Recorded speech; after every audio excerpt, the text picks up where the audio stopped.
Thanks so much for tuning in to A Greater Story with Sam Collier. My name's Sam Collier, and I am here right now with a brother of mine. We go way back, but he means a lot to me. If you are a fan of R&B music, you probably grew up hearing his voice in your home, in the skating rink, maybe in the club, maybe in the church. I don't know wherever you were, but if you are a fan of it, you know who he is. He's a multi-platinum selling recording artist, formerly known in that group 112. They've been all around the world together. He's a friend, he's a brother, he's an actor, he's a musician, he's a producer, he's a star. Ladies and gentlemen, Q Parker is in the building. How you doing, man? I'm good, man. Come on. Yeah. I was saying off camera, I remember when I had waves, man. I remember. Hey, we yet holding on. Right? No, you swimming in them right now. You swimming it. Listen, we kick off this show every time with the song. I felt like I was going to put together a little bit of a mashup of all of your hits. Oh, thanks. And then we'll jump back. We'll be back. Everybody put your hands together.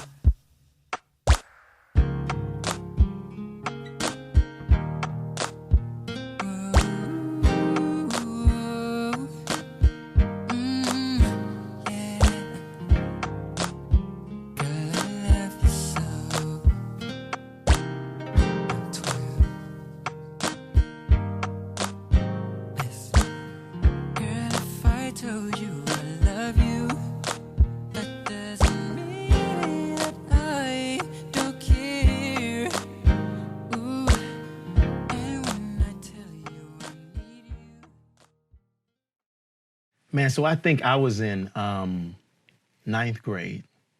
And you know, when you're in ninth grade, you ride the bus to school. Right. Well, some of us. And my bus ride was about an hour, maybe an hour and a half to get to school because I went to a performing arts school across town. You kind of had to be selected. Yes. So the headphones was everything for me. It's back when we had the CD player. And I think every morning I would listen to the same song. Wow. Oh, Cupid, right? Girl, if I told you I love you. Exactly. Every morning, man. That song taught me how to sing. Wow. It's such a large part. Don't do it to me, okay? It's such a large part of my history, man. I remember growing up and seeing you on the Grammys, man. Wow. And never knew we'd be sitting next to each other, man. Seeing you all around the world. Wow. God has just blessed you tremendously in your life. You've got a great family. Millions of records sold, right? But we know it didn't start where you are now, right? You've got a story. Before you take me from little Q up to big Q, we're here for a special reason. And we're here because me and you were on the phone maybe a couple weeks back. Right. And you were telling me about your spiritual journey. Yes. And where God is taking you. And here's what we know. Because I've been able to see you in all different environments, there's a grace on your life, man. God has a purpose for you. He has a plan for you. And it is obvious that he is taking you places. And so today we're going to talk about where you are. But before we get there, take us from little Q. Tell us the whole story, man. Don't leave out anything. Okay, so originally from Atlanta. Yeah. I'm one of the few native Atlantans that still reside in Atlanta. Always been a singer. Grew up Kojic, Church of God in Christ. Wow. So that was church all day, every day. Yeah. And 3-4 times on Sunday. And so singing was always a part of my life. It was who you were, yeah. I remember as young as maybe 3 or 4 being encouraged in the church to sing. And so I was the kid in church who I just thought I was John P. Key. Like I sang every John P. Key song. Yeah. And then I was introduced to a group by the name of Commission and the Mighty Clouds of Joy and the Everetties and the Williams Brothers, Winans. Oh, come on. And man, it just made me fall deeper in love with the gospel as well as just music. Yeah. At the time, I couldn't really listen to secular records. Right, mom was like, Mom was not having it. And so always involved in school. and singing in school. So in my elementary school chorus, I sang, middle school chorus, high school chorus.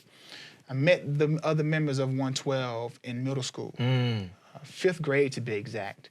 And we assembled, and at the time there were 5 guys in the group. Yeah. I met them, but I wasn't in the group just yet. Yeah. And so although we were friends, I would see them throughout middle school and high school performing in the talent shows or on the assembly programs. Yeah. But I was sitting next to them in the chorus class. So they was kind of, checking me out, listening to what I could do vocally and everything. Right. And it wasn't until we got to high school, because the other 2 guys in the group were older than they were. And so when they graduated, it left just the 3, Mike, Slim, and Deron. And at the time, it wasn't really popular to have a 3-man group. Right. You either had to have a 4-man or a 5-man, because obviously Jackson Take 6, 5, Take 6, Jackson 5, Boyz Boyz II II Men, Men, yeah. Jodeci. And so the timing was just right, Sam. In the 10th, maybe 9th grade, Michael Keith asked me to join the group. Wow. I joined the group, and the version of 112 that everybody witnessed was formed. Wow. We performed locally in Atlanta, all over the city, and kind of built this buzz. At the time, our name was Forte.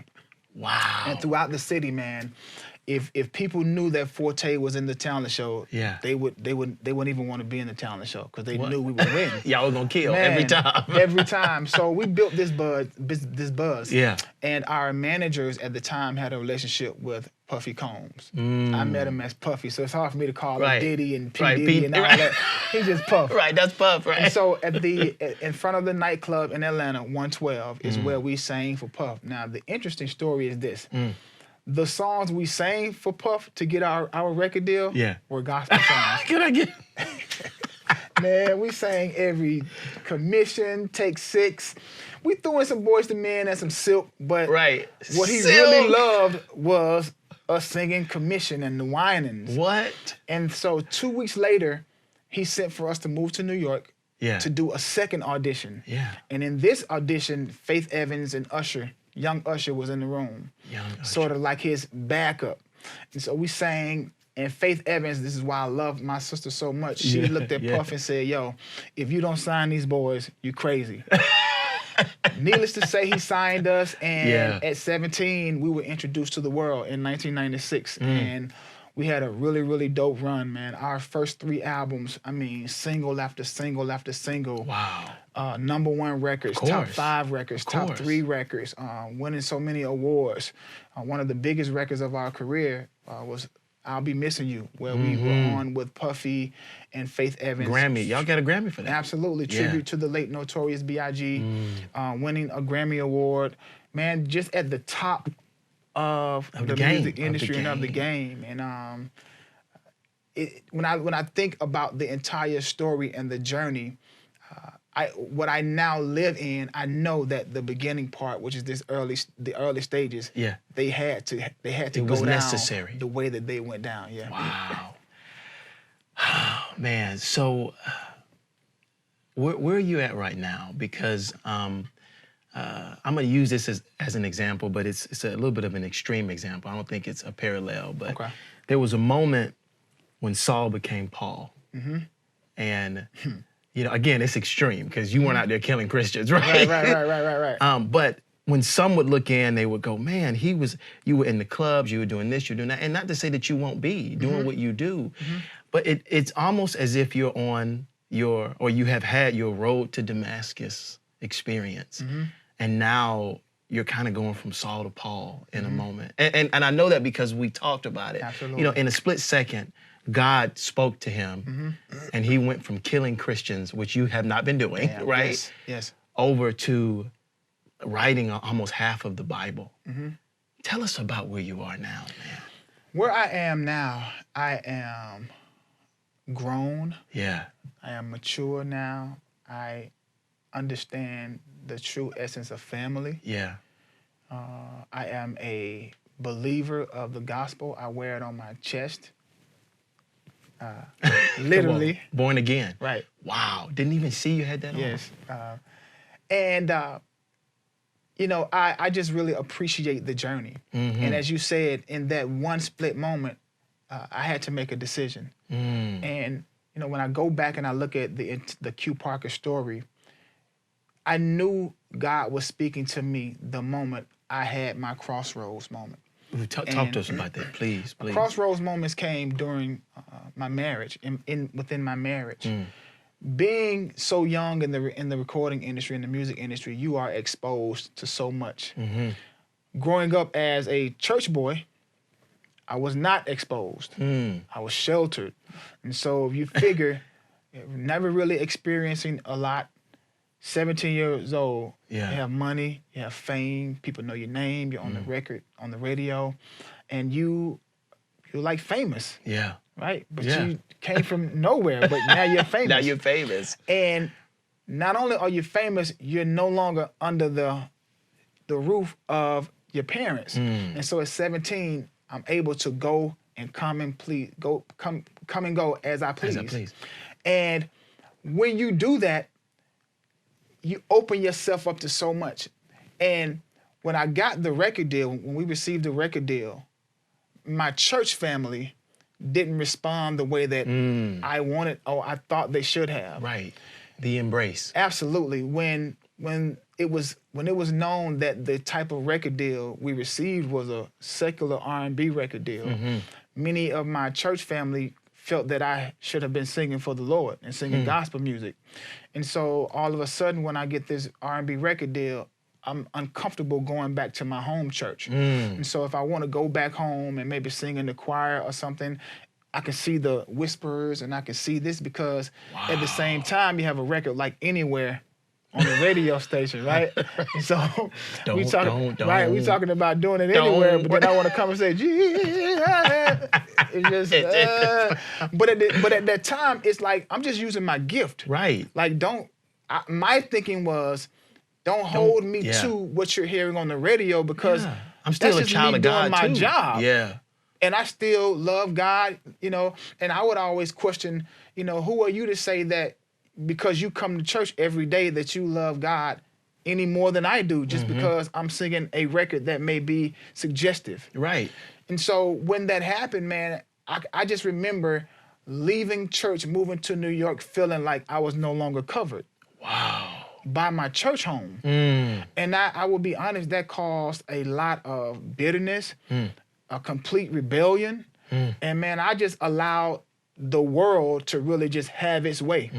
And what that means is, got involved with, the fast cars and the money, the women, to where I completely lost myself.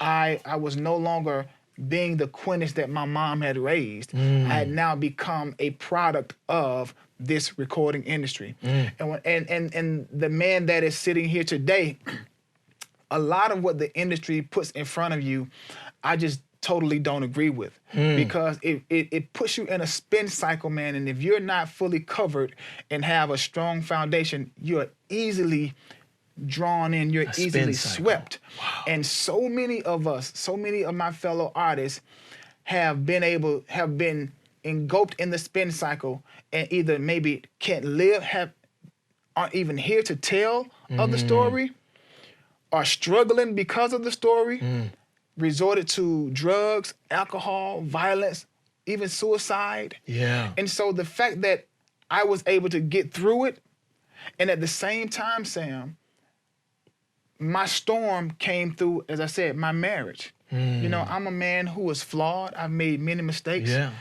brought infidelity into my relationship. Hurt my son. I was my daughter's. I was the apple of her eyes. Yeah. And to see my children hurt because I had hurt their mother. The funny story when I tell it, Sam, and I have to be totally honest, God came to me in dreams. And I just kept hearing the words, naked. So all I would hear, naked.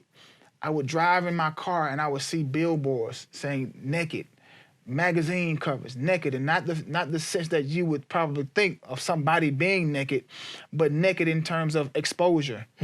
You have to be exposed.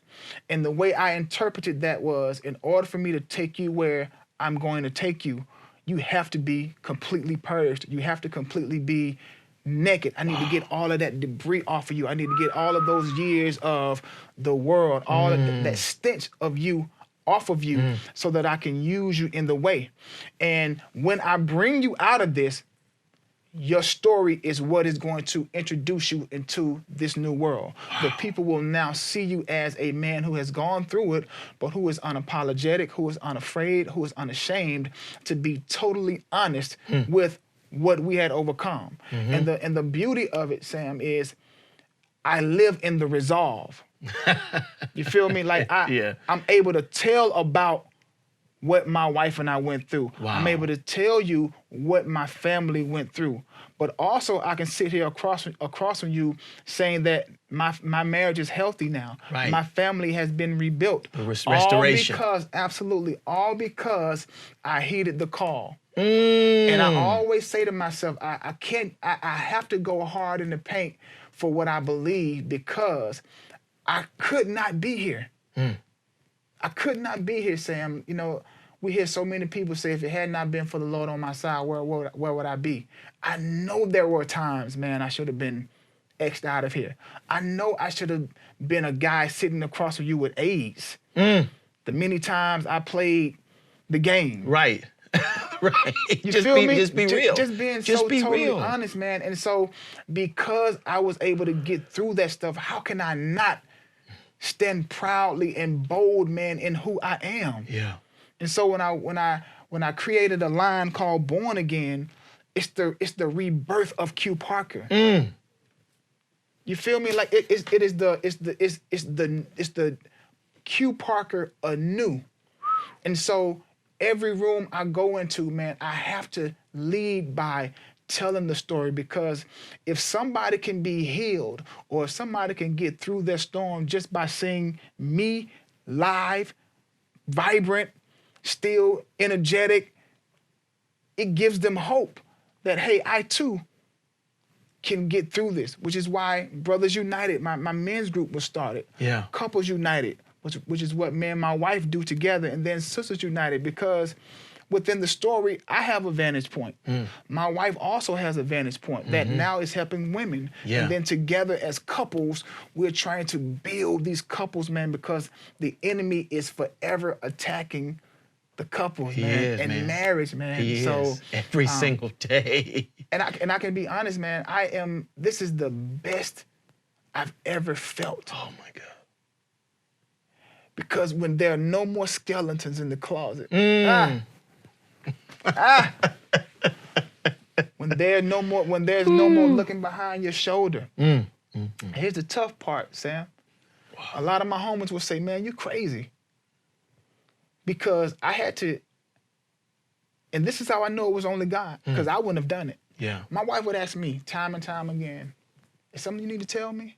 Nah, no, And if I ever doubted the power of God, Doc, if I ever doubted it, when I kept denying if there was something that I needed to tell my wife, she came to me with the information because God had spoken to her in a dream.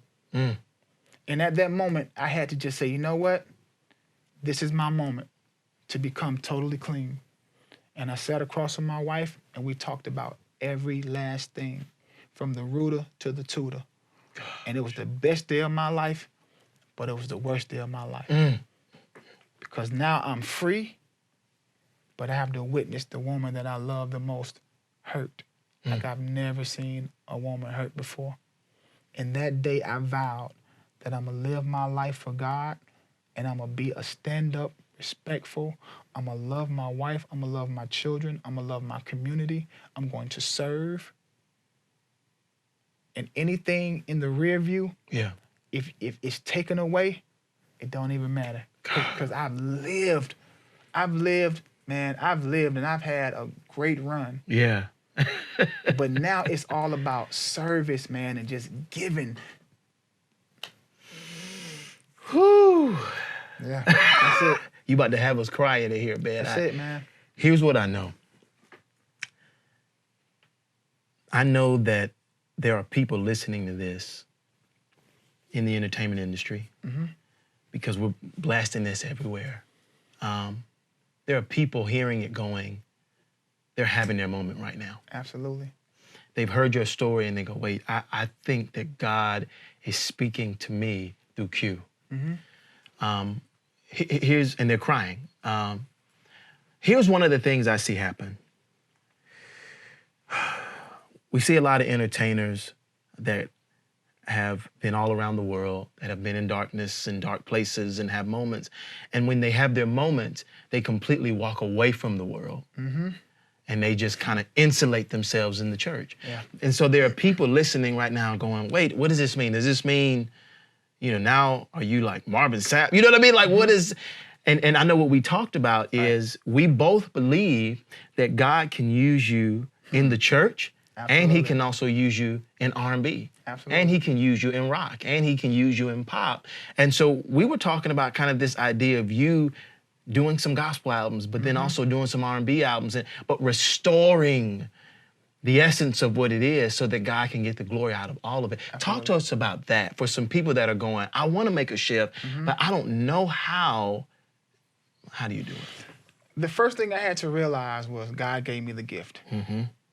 And we all know that at the foundation of everything, God is love. Yeah. And so I just believe that I am I believe I'm chosen. I believe I am called to be one of the many that can live in this part of the world, but also can stand here simply because of my story and what I've been able to accomplish and get through. And so for those that may say, are you going to do a gospel album? The answer is probably so. Yeah. Are you going to do another R&B album? Probably so. Right. Are you going to be in the church, maybe on the praise team and maybe some minister of music? Probably so. Right. If your booking agency called and have a performance for you at the club over there, are you going to go? Probably so. Because I realized that wherever I am, that's where the light is. Wow. And so to be a follower of God does not necessarily mean you have to be boxed within the confines of the church. Come on. And I think a lot of times that's why we are missing the people that we are trying to miss. Yeah. Now, I believe that if we only continue to service those who are already in the church, then are we really going out to get the souls? That's right. Which is what the mission is supposed to be. Yeah. Building the kingdom. That's right. Well, the people that are in church every day, they have already subscribed to being a part of the team. It's the people that are outside the walls of the church that we need to go and get. Yeah. And so if I can come into your presence through singing a love song, you automatically gonna see that, man, there's something different about that guy. There's a light that's shining. Man, I can remember I would be performing on stage with my group. And during the meet and greet afterwards, people would come and say, man, it's just something about you. You don't look the same. Like, even the way you sing the songs now is different. It's like, what's going on, man? Yeah.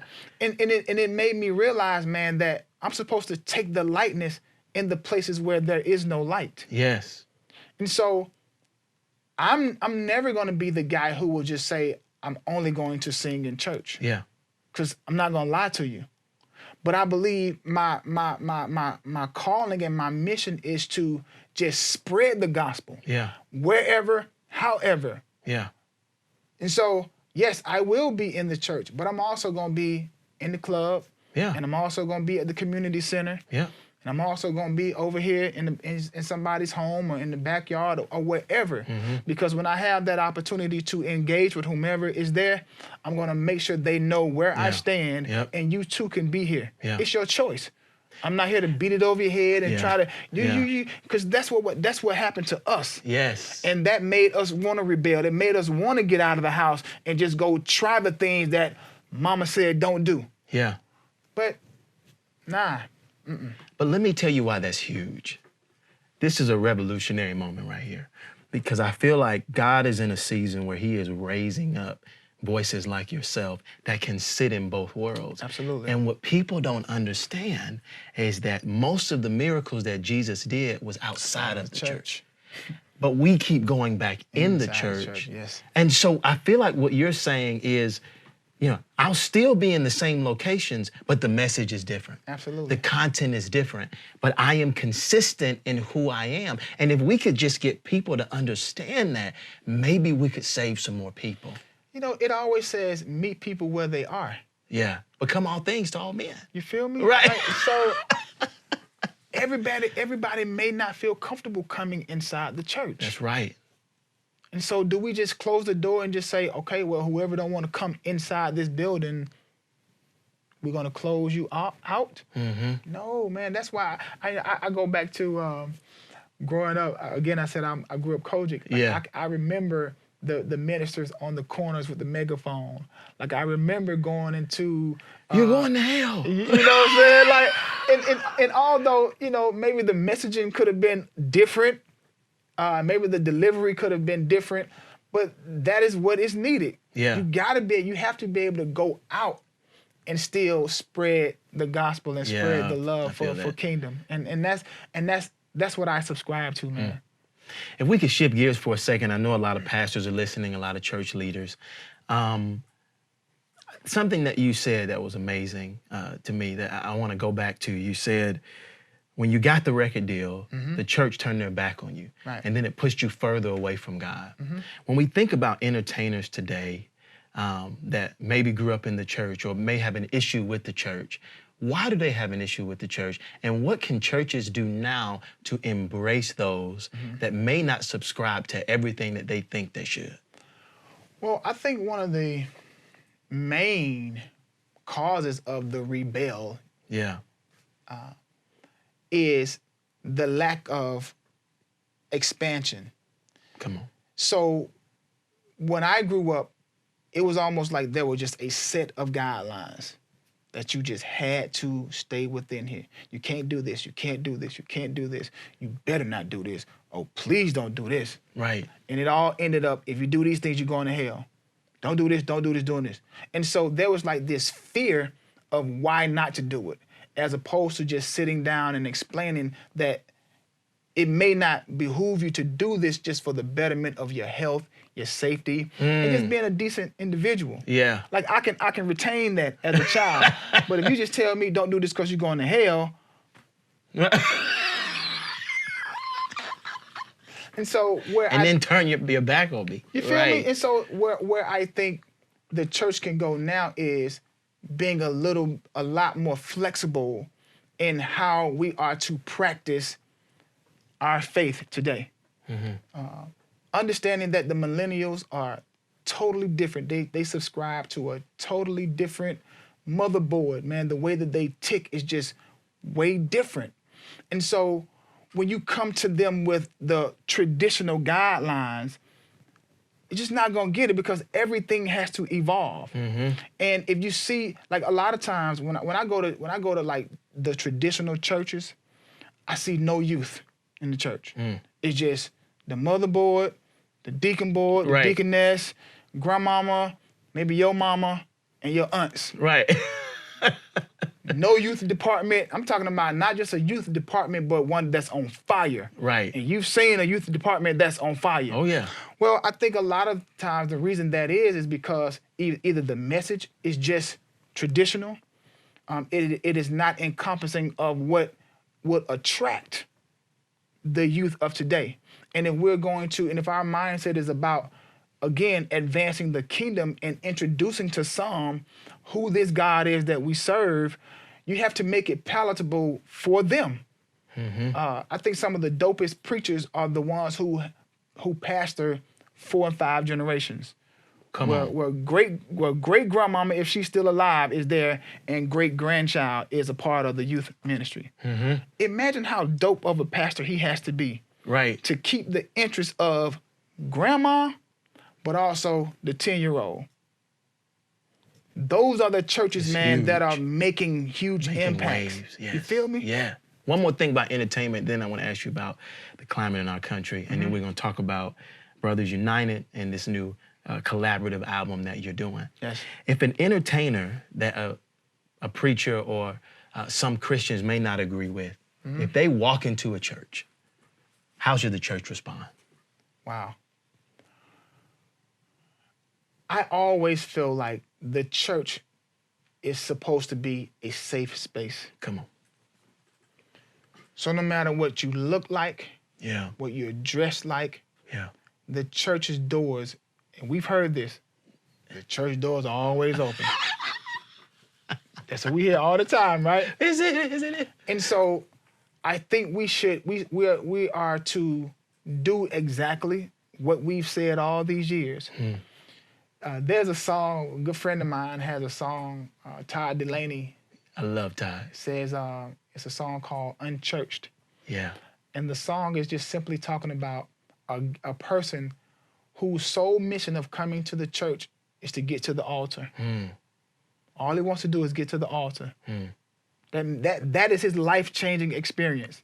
However, he may not ever make it to the altar because he's judged at the door. Yeah. He may not even get to the door. He may be overlooked. He may be pushed to the side. He or she may be pushed to the side. And so he has to just walk away. And now the church have potentially lost somebody who came looking for a connection. Gosh. And I think a lot of churches have done that, to where many people are just turned off with the church. And so if we're to get that back, we have to have these true life open door policies.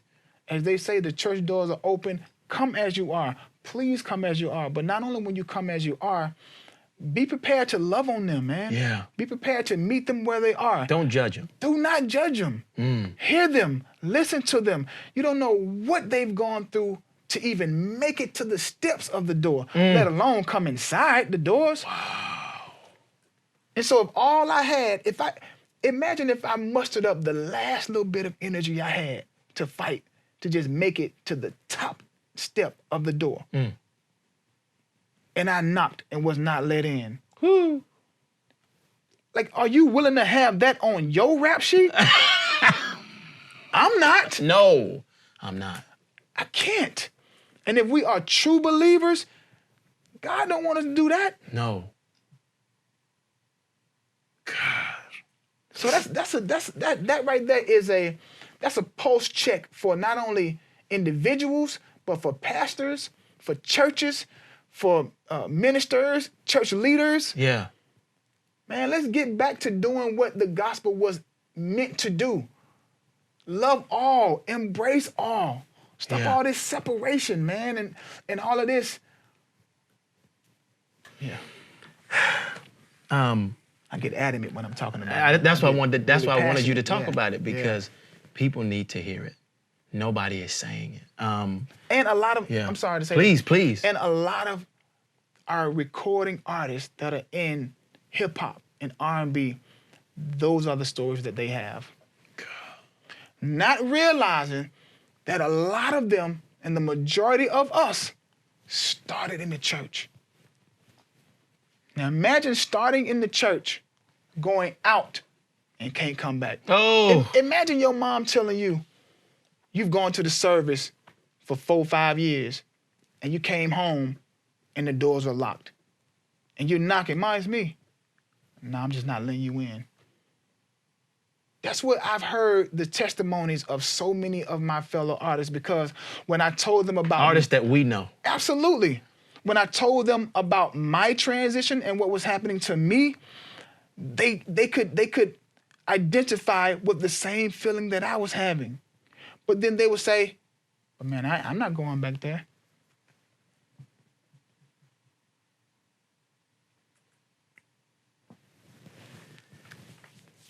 Many people would say that we're living in the most divisive time than in the 60s.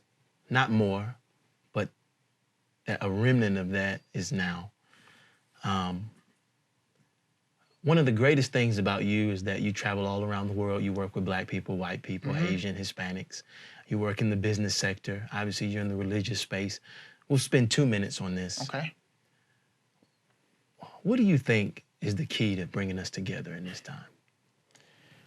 At the end of the day, the one thing we know about spirituality, I don't care what you practice, love is the foundation of every last one of them. And so before, during, and at the end of the day, love is the key component. If we would only subscribe to just treating my neighbor the way that I would want to be treated, I think that's the first phase of change. Yeah. Love. Stop looking at things as being separate. And even if you find yourself in a space where that could be the case, it's about the response. It's about how I choose to look at certain things. And at the end of the day, for me, everything I do, it has to be attached to purpose, peace, and love. And if we could get the minds of people to simply operate out of love, even before you get to The politics the and politics the races, and right. the religion and what you serve or who you serve and why you serve, at the end of the day, man to man, man to woman, whatever the case may be, love. Yeah. Yeah. Love is the key, man. Tell us about your projects, man. I'm excited. I am super excited. I'm working on a project called Bridge. I'm so excited about this, I man. am too, man.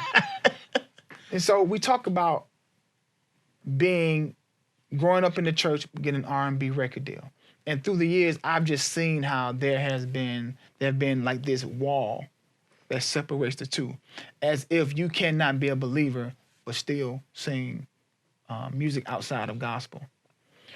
And because so many artists actually get their start in the church, it just baffled me why we don't see a lot of the collaborations happening. Yeah. Or why it is frowned upon when an R&B singer is online singing in church. It's Yeah. like oh, did you see such singing in church? As if that's like a wow. Or if you could picture a gospel artist singing a mashup or a cover Yeah. of Cupid or whatever the case may be. Right. It's like a talk. Yeah. And so when I was doing my research, I came across the fact that a lot of the consumers are the same. Yeah.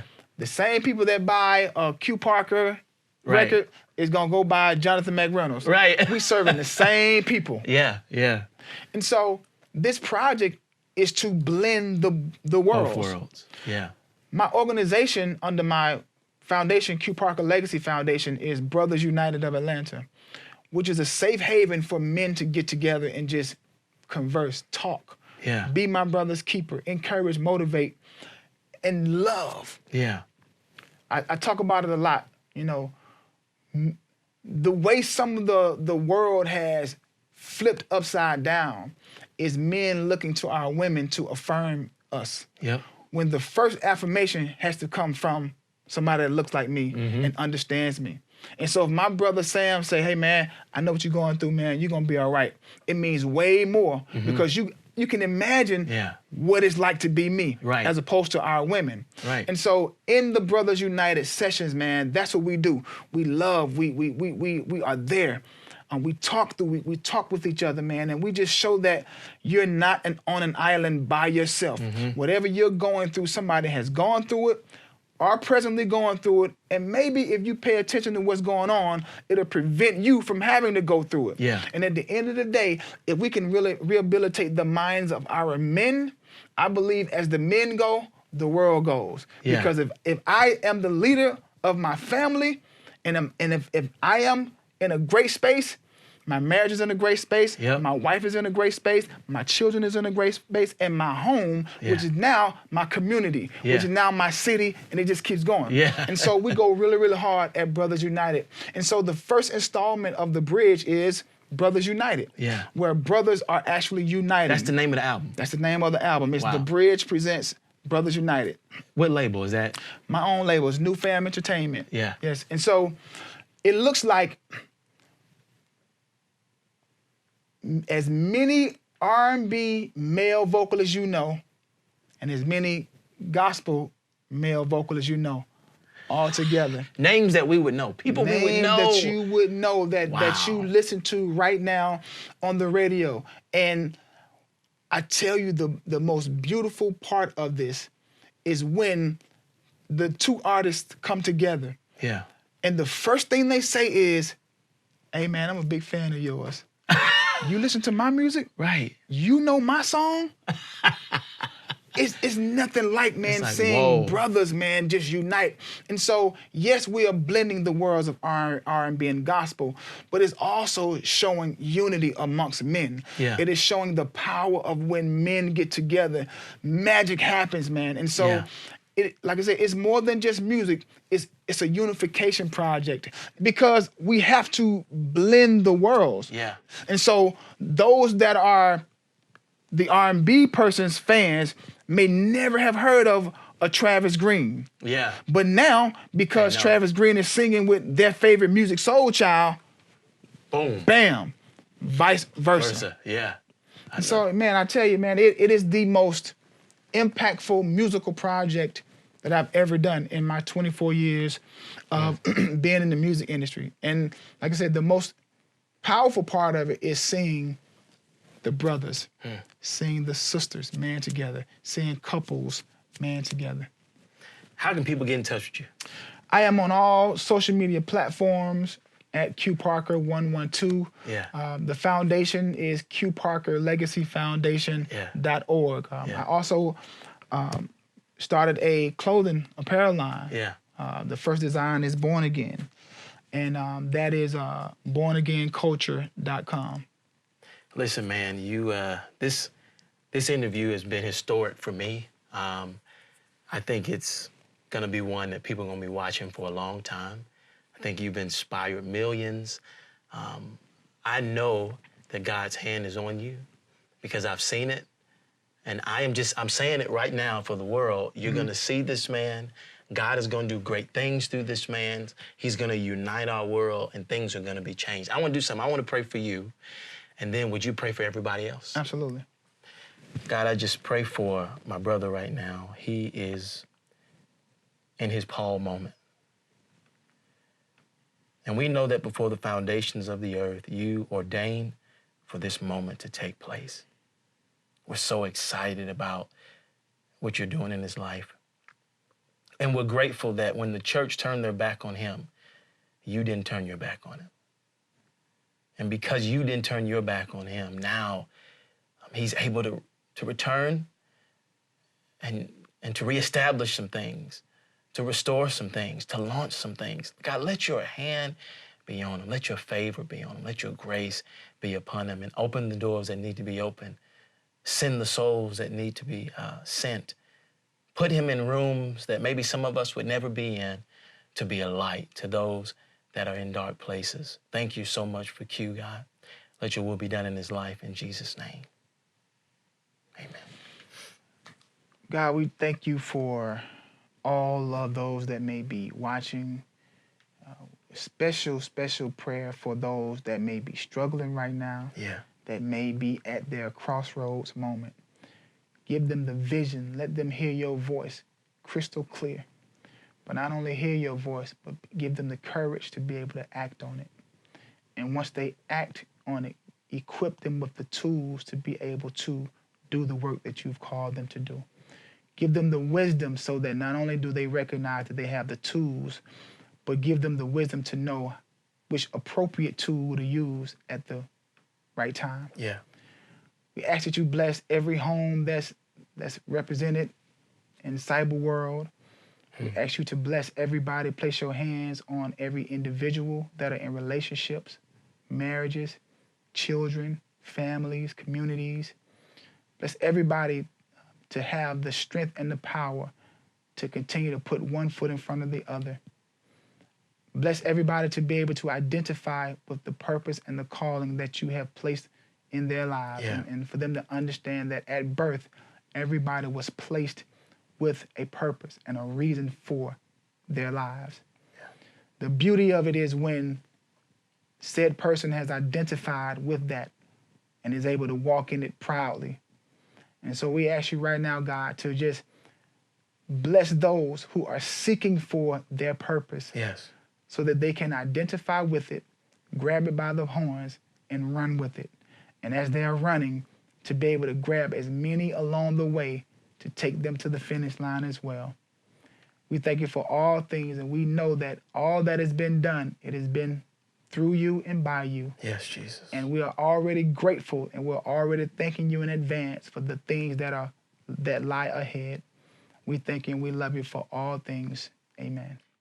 Thanks so much for tuning in to A Greater Story with Sam Collier and the Q Parker. Listen, make sure you look out for the Bridge Project, Brothers United, and also Sisters United. And remember this, if God can work in his story and my story, he certainly can work in yours. When your story connects to his, it leads to something greater. We'll talk to you soon. Thanks, man. Thank you. Love you, man. Love you, man. Q. Everybody put your hands together.